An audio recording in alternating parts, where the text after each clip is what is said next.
रखे, बस इतना कह मेरा शुक्रिया पाकिस्तान, पाकिस्तान शुक्रिया, मुस्कुरा पाकिस्तान, पाकिस्तान मुस्कुरा।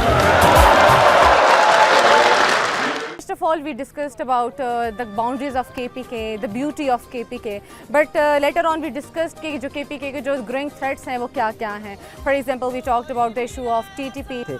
लोगों ने पूछा कि तिरा में ये चीज़ें चल रही हैं, लोगों ने अपने मसाइल जो वो चीज़ें जो आर्मी टैकल कर सकती है उसके बारे में आर्मी को बताया, और कोर कमांडर साहब ने काफ़ी अच्छे से और काफ़ी इंटरेक्टिव अंदाज में हमें उनके जवाबात दिए और हमें हमारे जो डाउट्स थे वो ख़त्म किए। स्टूडेंट को मैं यही कहना चाहता हूँ कि आगे आके आगे बढ़े और इस तरह जो है ना एक्टिविटीज़ में हिस्सा ले जो मुल्क को कौम के लिए फ़ायदा मंद हो, और इस तरह एक्टिविटी से पाक फौज और आवाम के बीच में जो दूरियाँ है वो ख़त्म हो जाएगी। आखिर में पाकिस्तान जिंदाबाद। ये जो करंट ऑपरेशंस है वो क्यों हो रहे हैं, किस लिए हो रहे हैं, इसके हवाले से हमें एक बैकग्राउंड मिला, हमें पूरा उसका एक आइडिया हुआ कि क्यों ये हो रहे हैं, किस तरीके से कर रहे हैं और किस वजह से कर रहे हैं।